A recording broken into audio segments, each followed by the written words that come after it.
وأشهد أن لا إله إلا الله وحده لا شريك له وأشهد أن محمدًا عبده ورسوله يا أيها الذين آمنوا اتقوا الله حق تقاته ولا تموتن إلا وأنتم مسلمون يا أيها الناس اتقوا ربكم الذي خلقكم من نفس واحدة وخلق منها زوجها وبث منهما رجالا كثيرا ونساء واتقوا الله الذي تساءلون به والأرحام إن الله كان عليكم رقيبا يا أيها الذين آمنوا اتقوا الله وقولوا قولا سديدا يصلح لكم أعمالكم ويغفر لكم ذنوبكم ومن يطع الله ورسوله فقد فاز فوزا عظيما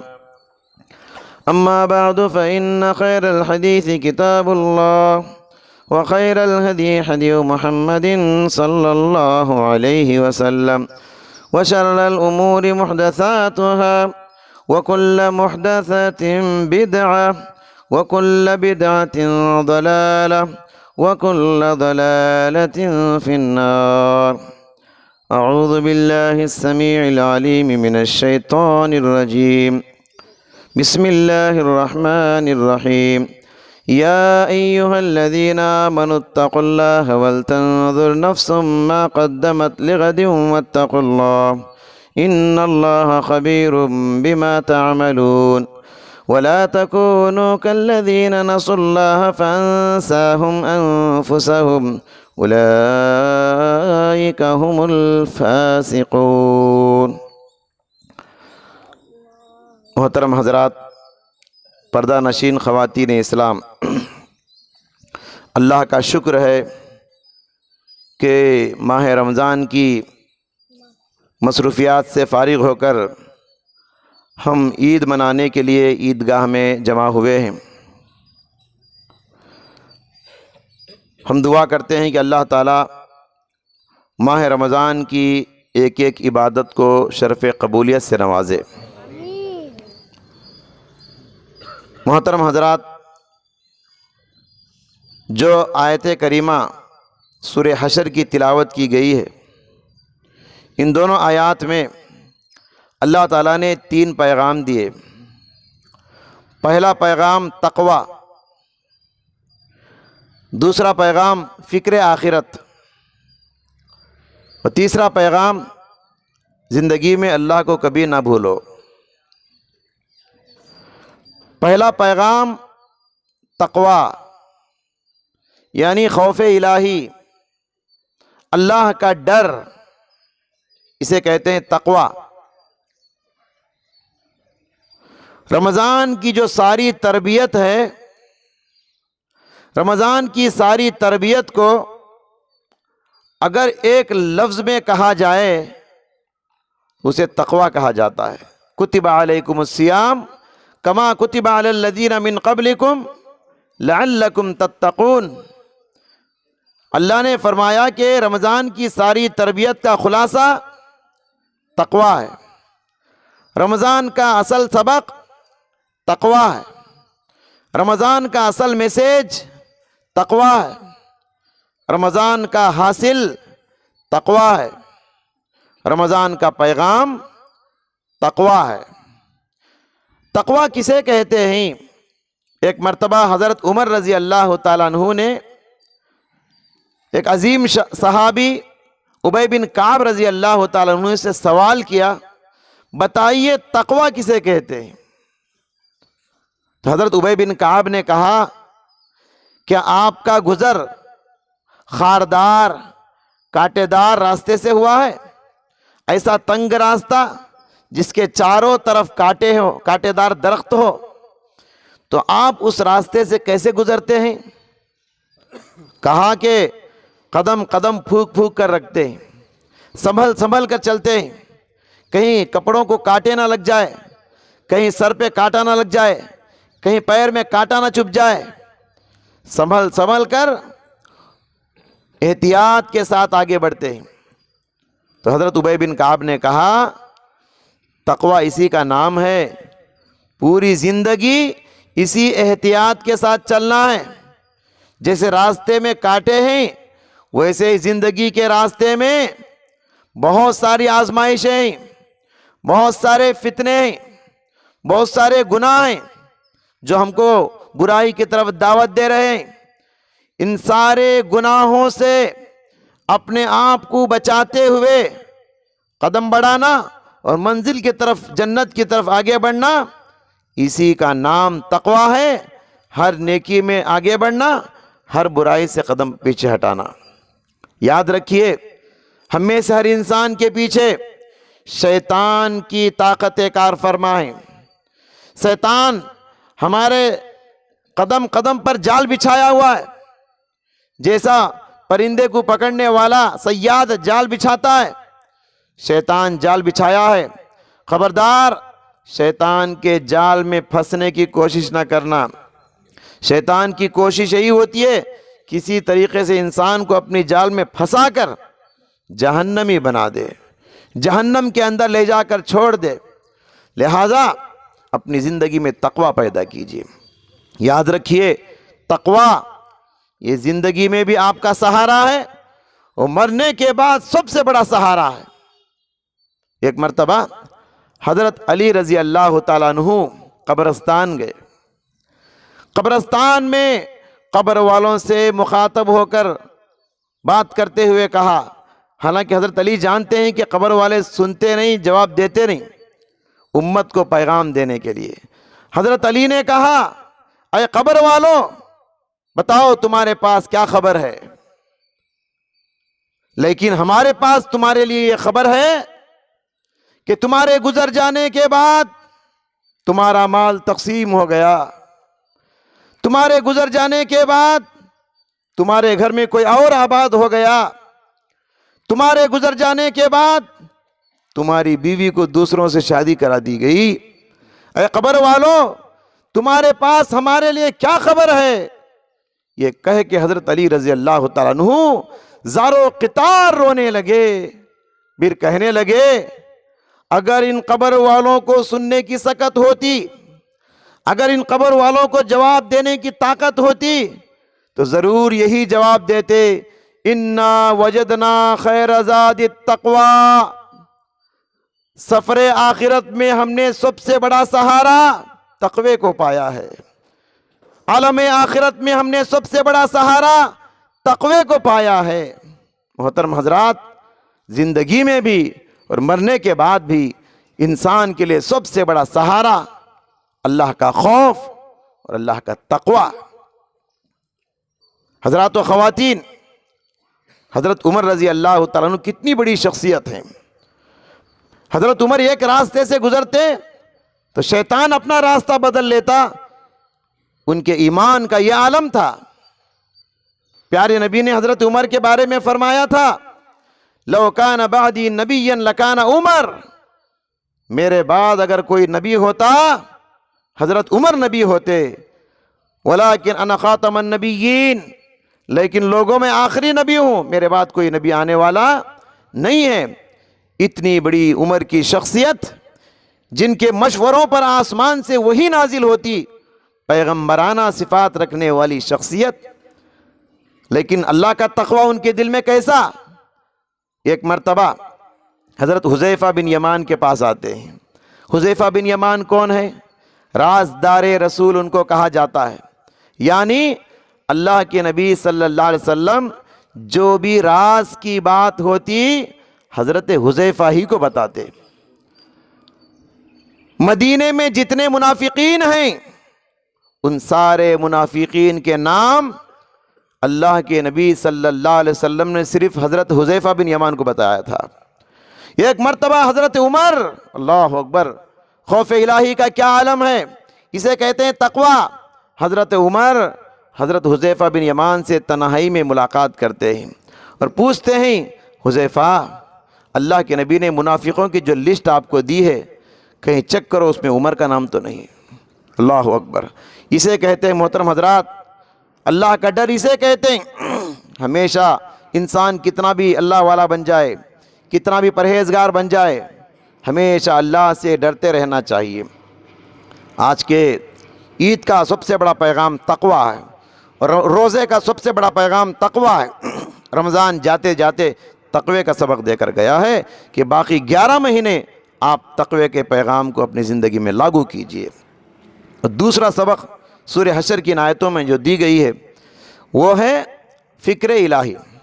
یاد رکھیے، زندگی میں آخرت کو کبھی فراموش نہ کیجیے۔ زندگی میں قدم قدم پہ اپنے موت کو یاد رکھیے، اپنی قبر کو یاد رکھیے، اپنی جنت کو یاد رکھیے، اپنے گناہوں کو یاد کر کے تنہائیوں میں بیٹھ کے آنسو بہائیے۔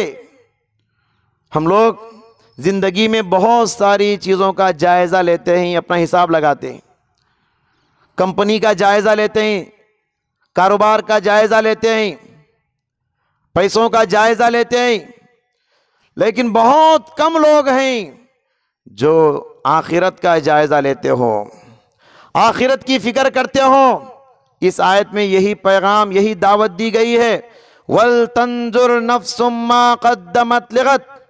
تم میں سے ہر انسان جائزہ لے کہ اس نے آخرت کے لیے کیا توشہ بھیج کے رکھا ہے، آخرت کے لیے کیا سامان تیار کر رکھا ہے۔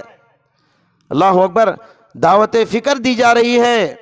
چیک کرو اپنی نیکیوں کو، چیک کرو اپنے نامہ اعمال کو، چیک کرو۔ یاد رکھیے، دنیا میں دنیا دار بھی ہیں اور آخرت کے طلبگار بھی ہیں۔ یہ دنیا ایک بازار ہے، اس بازار میں دنیا کے طلبگار بھی ہیں اور آخرت کے طلبگار بھی ہیں۔ اللہ تعالیٰ یہ پیغام دیتا ہے، اس دنیا میں تم جنت کے طلبگار بنو، جنت کے لیے تن من دھن کھونا سیکھو، جنت کے لیے اپنے آرام کی قربانی دو، جنت کے لیے اپنی نیند کی قربانی دو، جنت کے لیے اپنی جان اپنے مال کی قربانی دو، جنت کے لیے اپنے بال بچوں کی قربانی دو۔ جنت زندگی کا سب سے قیمتی سرمایہ ہے، لہذا دنیا میں کبھی دنیا کے پیچھے نہیں بھاگنا، دنیا میں ہمیشہ فکر آخرت کو لیے جینا۔ میرا مطمح نظر جنت ہے، میرا ٹارگیٹ جنت ہے، میری منزل جنت ہے۔ حضرت علی رضی اللہ تعالیٰ عنہ نصیحت کرتے ہوئے فرماتے ہیں، ارتحلت الدنیا مدبرتن وارتحلت الآخرت مقبلتن فکل منہما البنون۔ لوگو، دنیا پیچھے جا رہی ہے، آخرت قریب آ رہی ہے۔ اس کائنات میں دونوں کے طلبگار ہیں۔ فَكُونُوا مِنْ أَبْنَاءِ الْآخِرَةِ۔ کیا پیاری نصیحت ہے حضرت علی کی۔ کہتے ہیں، لوگوں تم آخرت کے طلبگار بنو، وَلَا تَكُونُوا مِنْ أَبْنَاءِ الدُّنْيَا۔ دنیا کے پرستار، دنیا کے طلبگار نہ بنو۔ لہٰذا ہم میں سے ہر انسان اس زندگی میں اللہ سے ڈیل کر رہا ہے، جنت کا سودا کر رہا ہے۔ دنیا میں ہر چیز کو کھولو جنت کو پانے کے لیے۔ اللہ تعالیٰ نے سورہ صف میں ارشاد فرمایا، هل ادلکم علی تجارت تنجیکم من عذاب علیم۔ کیا میں تم کو ایسی تجارت نہ بتاؤں، ایسا سودا نہ بتاؤں جو تم کو نار جہنم سے بچائے گی۔ نار جہنم سے آپ کو آپ کا ایمان بچائے گا، نار جہنم سے آپ کو آپ کا تقوی بچائے گا، نار جہنم سے آپ کو آپ کی نمازیں اور آپ کی بندگی اور رب کی سرگوشیاں بچائیں گی۔ محترم حضرات، ماں اور بہنوں، حضرت عمر رضی اللہ تعالیٰ عنہ ہمیشہ کہا کرتے تھے، حاسبوا انفسکم قبل ان تحاسبوا۔ لوگوں، یوم الحساب سے پہلے اپنا حساب لے لو، کیونکہ دنیا ہی میں تم اپنا حساب لے لو گے، اپنے نامہ اعمال کو چیک کرو گے، اگر کچھ کمی بیشی ہو جائے تو سدھارنے کا موقع ہے، لیکن جب تم آخرت میں چلے جاؤ گے وہاں بدلنے کا، سدھرنے کا موقع ختم ہو جائے گا۔ وَوَزِنُوهَا قَبْلَ أَن تُوزَنُوا۔ لوگوں، اس زندگی میں اپنے آپ کو تول کے دیکھ لو کہ تم کتنے پانی میں ہو۔ کل قیامت کے دن، آخرت کے دن، ترازو میں اللہ تم کو تولنے سے پہلے زندگی میں اپنے آپ کو تول کے دیکھ لو کہ تم کہاں کھڑے ہو؟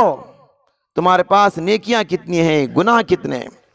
حدیث میں آتا ہے نا، اللہ کے نبی صلی اللہ علیہ وسلم فرماتے ہیں قیامت کے دن ایک موٹے تازے انسان کو ترازو میں تولا جائے گا، لا یزن عند اللہ جناح بعوضہ۔ پیارے نبی فرماتے ہیں وہ موٹا تازہ انسان ترازو میں مچھر کے پر کے برابر بھی وزندار نہیں ہوگا۔ کیا مطلب؟ مطلب یہ ہے کہ دنیا میں بڑا وزندار تھا، دنیا میں چاروں کے درمیان بڑا قیمتی انسان تھا، سب لوگوں کی واہ واہی لیتا تھا، سب کے درمیان اس کے چرچے تھے، لیکن ایمان کی دولت نہیں تھی، تقوی کی دولت نہیں تھی۔ قیامت کے دن اس کا وزن مچھر کے پر کے برابر نہیں۔ دنیا میں بڑے بڑے قیمتی لباس، قیمتی سواریاں تھیں، اللہ کے پاس کوئی قیمت نہیں ایسے انسان کی۔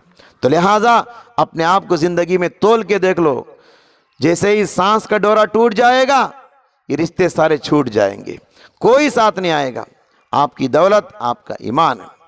اسی لیے اللہ کے نبی صلی اللہ علیہ وسلم دنیا سے بہت کم تعلق رکھتے تھے۔ ہمارے نبی وہ نبی آسمان سے آنے والی وہی کہتی تھی اگر چاہے تو احد کے پہاڑ کو سونا بنا کے دے دیں۔ پیارے نبی نے کبھی دنیا کی دولت کو قبول نہیں کیا۔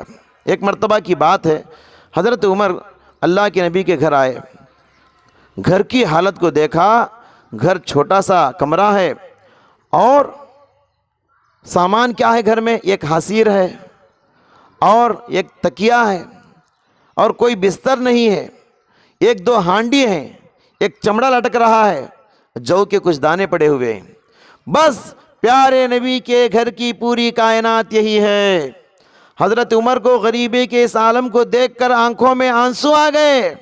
پیارے نبی نے فرمایا عمر کیوں رو رہے ہو؟ حضرت عمر نے کہا اللہ کے نبی، میں قیصر و کسریٰ کے بڑے بڑے تاجدار، بڑے بڑے شہنشاہوں کے دروازوں پر جا چکا ہوں اور ان کی شاہانہ اور ٹھاٹ باٹ کی زندگی دیکھ چکا ہوں، انت صفوۃ خلق اللہ، لیکن پیارے نبی آپ تو اس کائنات کے سب سے عظیم انسان ہیں اور آپ کے گھر کا عالم یہ ہے۔ اس کو دیکھ کر مجھے رونا آ گیا۔ پیارے نبی نے فرمایا عمر اما ترضا ان تکون لہم الدنیا ولنا الآخرہ، کیا تم کو یہ بات پسند نہیں ان لوگوں کو دنیا مل جائے اور ہم لوگوں کو آخرت مل جائے؟ یہی مومن کی سوچ ہے۔ یہ دوسرا پیغام ہے عید کا ان آیتوں کے ذریعے سے۔ اور تیسرا اور آخری پیغام آج کے اس موقع پر میں آپ کو دینا چاہتا ہوں۔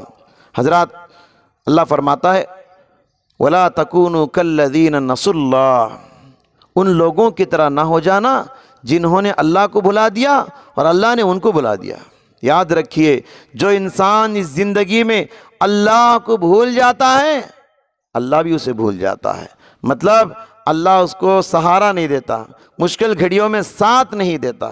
زندگی میں اللہ کو ہمیشہ یاد رکھیے، اللہ کو یاد رکھیے۔ کیوں؟ اس لیے کہ اللہ نے آپ کو پیدا کیا، زندگی آپ کو اللہ نے دیا ہے۔ آپ جو سانس لیتے ہیں، سانس لینے کے لیے ناک اللہ نے دیا ہے، دیکھنے کے لیے آنکھیں اللہ نے دی ہے، سننے کے لیے کان اللہ نے دیے ہے، بولنے کے لیے زبان اللہ نے دی ہے، پکڑنے کے لیے ہاتھ اللہ نے دی ہے، چلنے کے لیے پیر اللہ نے دیے۔ اللہ کی پوری کائنات استعمال کرتے ہو اور اللہ کو بھول جاتے ہو، غیر اللہ کے سامنے گھٹنے ٹیکتے ہو۔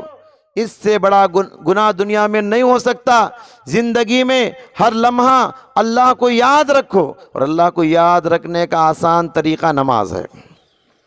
وَأَقِمِ الصَّلَاةَ لِذِكْرِي، اللہ نے طور پر موسیٰ علیہ السلام کو جو نصیحتیں کی اس میں سے خاص نصیحت کی فرمایا موسیٰ میری یاد کے لیے نماز پڑھو، میری یاد کے لیے نماز پڑھو۔ اور دوسری آیت میں فرمایا وَلَذِكْرُ اللَّهِ أَكْبَرُ، اور اللہ کا سب سے بڑا ذکر نماز ہے۔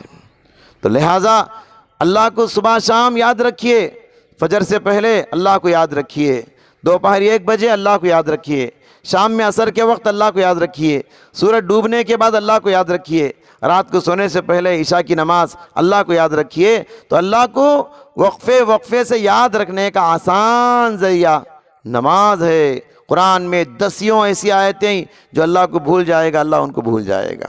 اللہ نے قرآن میں ارشاد فرمایا کہ جو انسان وَمَن يَعِشْ عَن ذِكْرِ الرَّحْمَٰنِ، جو اللہ کی یاد سے دور ہو جاتا ہے، وَمَنْ أَعْرَضَ عَن ذِكْرِي، جو میرے ذکر سے دور ہو جاتا ہے، فَإِنَّ لَهُ مَعِيشَةً ضَنْكَ، میں اس کی زندگی کو ٹائٹ کر دیتا ہوں اور قیامت کے دن اسے اندھا بنا کے اٹھاؤں گا۔ بندہ پوچھے گا پروردگارا دنیا میں تو میں بینا تھا، آج مجھے تو نابینا کیوں بنا دیا؟ اللہ فرمائے گا كَذَلِكَ أَتَتْكَ آيَاتُنَا فَنَسِيتَهَا، میری آیتیں تیرے سامنے آئی، تو نے دنیا میں مجھے بھلا دیا اور آخرت میں نے تجھے بھلا دیا۔ لہٰذا زندگی میں ہر آن، ہر پل، ہر لمحہ رب العالمین کو یاد رکھیے۔ یہ آج کے خطبے کا تیسرا پیغام ہے۔ پہلا پیغام میں نے دیا اللہ کا تقوی، دوسرا پیغام میں نے دیا فکر آخرت، اور تیسرا پیغام میں نے دیا زندگی میں ہر پل اللہ کو یاد رکھیے۔ زندگی میں انسان ہمیشہ اگر اللہ کو یاد رکھے گا، اللہ اس کے دل کو سکون اور اطمینان کی دولت نصیب فرمائے گا۔ محترم حضرات، خطبے کے اختتام پر میں بتانا چاہتا ہوں، یاد رکھیے رمضان تو ختم ہوا مگر اللہ کا حق ختم نہیں ہوا۔ رمضان ختم ہوا مگر اللہ کا حق ابھی باقی ہے۔ اللہ کا حق کیا ہے؟ اللہ کی بندگی، اللہ کی عبادت، موت تک اللہ کا حق باقی ہے۔ اللہ نے فرمایا وَاعْبُدْ رَبَّكَ حَتَّى يَأْتِيَكَ الْيَقِينُ، موت آنے تک اللہ کو یاد رکھیے۔ اللہ رمضان کا بھی رب ہے، اللہ شوال کا بھی رب ہے، اللہ شعبان کا بھی رب ہے، اللہ پورے سال کا رب ہے، بلکہ تمہاری پوری زندگی کا رب ہے۔ رمضانی مسلمان نہ بنو، زندگی بھر ہمیشہ کے مسلمان بنو۔ ہر لمحہ، ہر مہینہ، ہر ہفتہ، ہر دن، ہر گھڑی آپ اللہ کو یاد رکھو۔ جس رمضان میں جس اللہ کی آپ نے بندگی کی، رمضان کے بعد 11 مہینے بھی اسی اللہ کی بندگی ہمیشہ کرتی رہی۔ اور یاد رکھیے زندگی کا سب سے قیمتی سرمایہ ہمارا دین ہے، لہٰذا اس دین کی حفاظت کرو، اس دین کی حفاظت کرو۔ یہی دین تمہاری دولت ہے، یہی دین تمہارا قیمتی سرمایہ ہے، یہی دین تمہاری نجات ہے، یہی دین تمہارا خزانہ ہے۔ مرنے کے بعد یہی دین تمہارے ساتھ رہے گا اور تمہارا ساتھ دے گا۔ محترم حضرات، میں اپنی بات کو اختتام سے پہلے آپ کو ضرور اشارہ کرنا چاہتا ہوں کہ ہمارے ریاست آندھرا پردیش میں بہت جلد ووٹنگ ہے، الیکشن کا موقع قریب ہے۔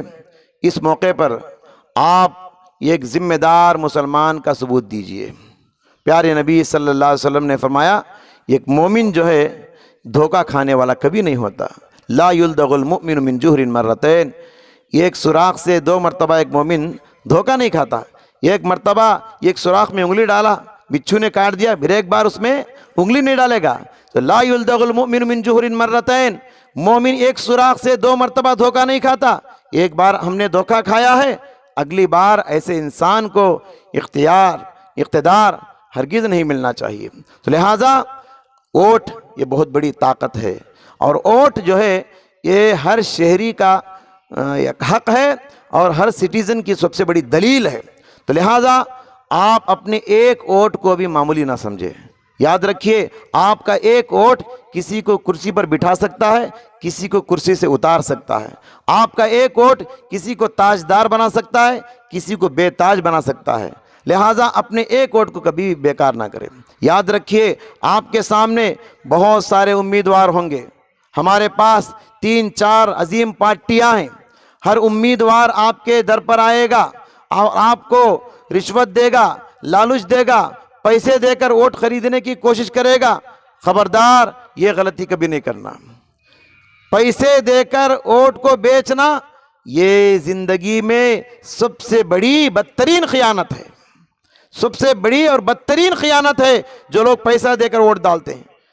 اپنا فائدہ کبھی مت دیکھیے، فلاں کو ڈالوں گا، فلاں میرا آدمی ہے، فلاں میرا پارٹی کا آدمی ہے، میرے بھائی کا فائدہ ہوگا، فلاں کو ووٹ ڈالوں گا تو میرے دوست کا فائدہ ہوگا۔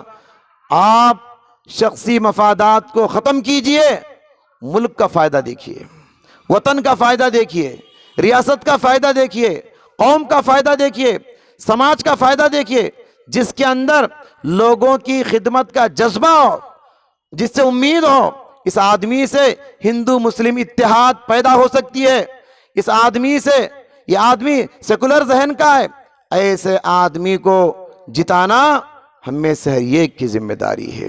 اگر آپ نے کسی غلط شخصیت کو ووٹ دیا تو یاد رکھیے، اگر ووٹ کے نتائج غلط نکل آئیں تو بہت برے فیصلے، بہت برے پلاننگ ہیں، ورنہ کیا ہوگا؟ آپ نے غلط ووٹ دیا تو خون کی ندیاں بہیں گی، جیل چھوٹے پڑ جائیں گے۔ لہٰذا آپ سمجھداری کا ثبوت دیجئے اور اچھے مسلمان اور بہترین مومن کا ثبوت دیجئے۔ محترم حضرات، اسی پر میں اپنی بات کو ختم کرتے ہوئے اللہ تعالیٰ سے دعا کرتا ہوں، اللہ تبارک و تعالیٰ مجھ کہنے والے کو اور آپ سبھی سننے والوں کو ان قیمتی نصیحتوں پر عمل کرنے کی توفیق عطا فرمائے۔ اللہ تبارک و تعالیٰ رمضان کی ساری عبادتوں کو قبول فرمائے۔ اب انشاءاللہ آپ کے پاس رمضان کا جو خصوصی چندہ ہوتا ہے اس کے لیے ہمارے نوجوان اٹھیں گے، پیچھے سے آگے سے اٹھیے۔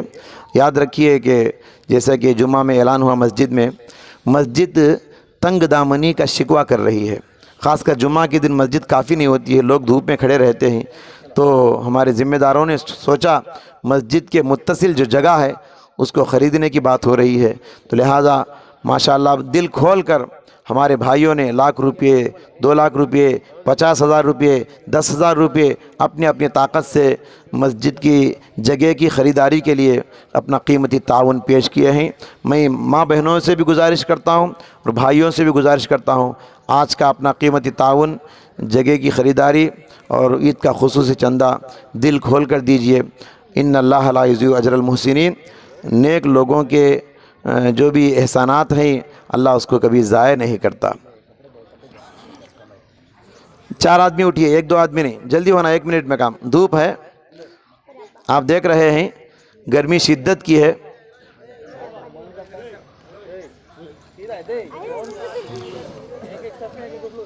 ایک صف میں 1 آدمی چلیے۔ آپ دیکھ رہے ہیں گرمی کا زمانہ ہے، گرمی شدت پر ہے، جلدی وصول کیجئے۔